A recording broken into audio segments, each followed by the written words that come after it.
Hello guys. आज हम आपके लिए लेकर आए हैं एक बड़ी ही ज़बरदस्त मूवी। और ये आप में से फेवरेट एक्टर भी होंगे, इरफान खान की और सनी देओल की मूवी है ये। तो बिना किसी डिले के मूवी को स्टार्ट करते हैं और ये मूवी आपको क्लिप्स की सूरत में शॉर्ट फॉर्म में दिखाई जाएगी। तो आगे बढ़ते हैं। स्टार्ट होती है कि ये सनी देओल और ये इरफान खान है, ये पुलिस वाले हैं, रेड करने गए हैं तो एक बच्चे को छोड़ देते हैं। तो इरफान खान मोरालिटी पे लेक्चर देता है कि नहीं छोड़ना चाहिए था। अब यहाँ पे भी यही सीन डिस्कस हो रहा है। तो अब सनी देओल को हमेशा देर से जाने की आदत होती है, तो बच्चा नाराज़ होता है कि आप मुझे कहीं पिकनिक पे भी नहीं लेके जाते। तो उसकी बीवी भी यही कहती है कि आपने हमें टाइम देना बंद कर दिया। तो वो कहता है अगली दफ़ा मैं लाजमी लेकर जाऊँगा। अब ये होता है कि एक और रेड पर जाते हैं, तो सनी देओल आगे आगे फ्रंट्स पे लीड कर रहा होता है। तो आगे बॉम्ब ब्लास्ट होता है। बॉम्ब ब्लास्ट के बाद लोग एक दूसरे पे गोलियां चला रहे होते हैं, गुंडों पर ने हमला किया होता है। और इस दौरान सनी देओल की बैकबोन यानी रीढ़ की हड्डी पे गोली लग जाती है। इसे फौरी तौर पे हॉस्पिटल ले जाया जाता है, जहाँ पे सारे इकट्ठे होते हैं। डॉक्टर कहते हैं ये जल्दी ठीक हो जाएंगे। लेकिन जब सनी देओल अकेला होता है तो डॉक्टर कहता है 1 in million चांस है, यानी 10 लाख में इसे एक बंदा सही होता है। तो अब ये लोग घर जा रहे हैं। अब यहाँ पर पता चलता है कि ये इसकी बीवी है और इसका जो भाई है छोटा, उसका आपस में अफेयर है। बच्चा जो है वो फेड अप हो चुका है, तो इसको वो आंटी के घर भेज देता है और फिर पीछे से खुदकुशी करने की भी कोशिश करता है, लेकिन कर नहीं पाता। फिर ये अपनी बीवी और भाई को बुला के कहता है ये मेरी इंश्योरेंस पॉलिसी है और तुम मेरा कत्ल कर दो, मैं ऐसी ज़िंदगी नहीं जी सकता। तो ये दोनों पहले तो रिएक्ट करते हैं, लेकिन बाद में ये प्लानिंग करके आ जाते हैं, कहते हैं हम मजबूरी में ये कर देंगे।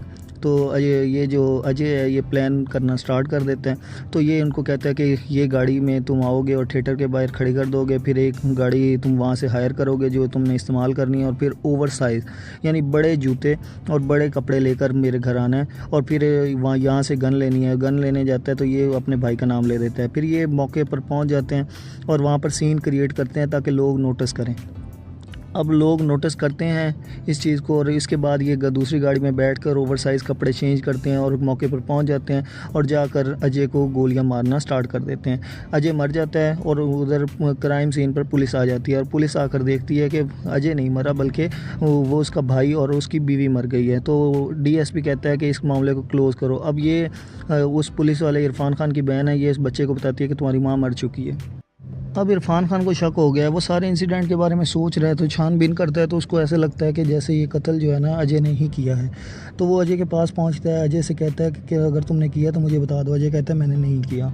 तो वो कहता है मैं इंक्वायरी करवाऊंगा। अब इंक्वायरी स्टार्ट होती है तो ये अजय से सवाल पूछते हैं, बहुत सारे सवाल पूछते हैं। अब ये कहता है कि जो गोली लगी है ना ये ऊपर की तरफ नहीं लगी बल्कि बिल्कुल सीधे करके लगी है, तो तुमने कैसे मारी। तो इस पर वो उसको एक उठा के पत्थर मारता है और कहता है ऐसे ही वो झुकी थी और मैंने गोली मार दी थी। अब ये अगले दिन गिरफ्तार करने के लिए पहुंच जाता है। तो इसकी बहन ही है, लॉयर है, वो कहती है मैं इसे डिफेंड करूंगी और ये मेरा नोटिस है।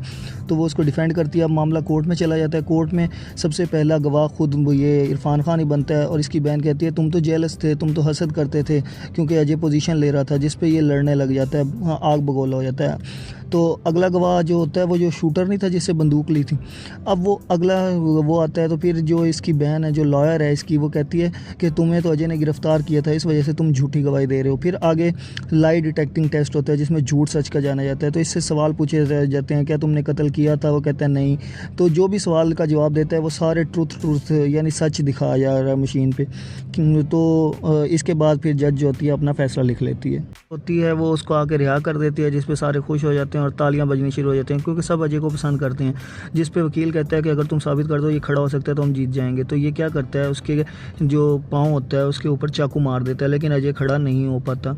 तो ये सारे अजय को ले जाते हैं। अब ये अजय जो है अपना इलाज करवाने के लिए अपने बेटे के साथ जा रहा है, अमेरिका जा रहा है। तो एयरपोर्ट पर ये आके माफ़ी मांगता है। तो ये उसको एक ख़त देता है जिसमें वो सारा बताता है कि मैंने ही कत्ल किया था क्योंकि मुझे पता चल गया था कि उनका आपस में अफेयर है। तो ये सारा कुछ लिखा हुआ है। ये इरफान खान पढ़ के हैरान होता है, लेकिन इतने में अजय जो है वो टेक ऑफ कर चुका होता है और फ्लाइट जा चुकी होती है। अगर आप मेरे इस चैनल पर नए हैं तो काइंडली चैनल को सब्सक्राइब करें, लाइक करें, दोस्तों में शेयर करें।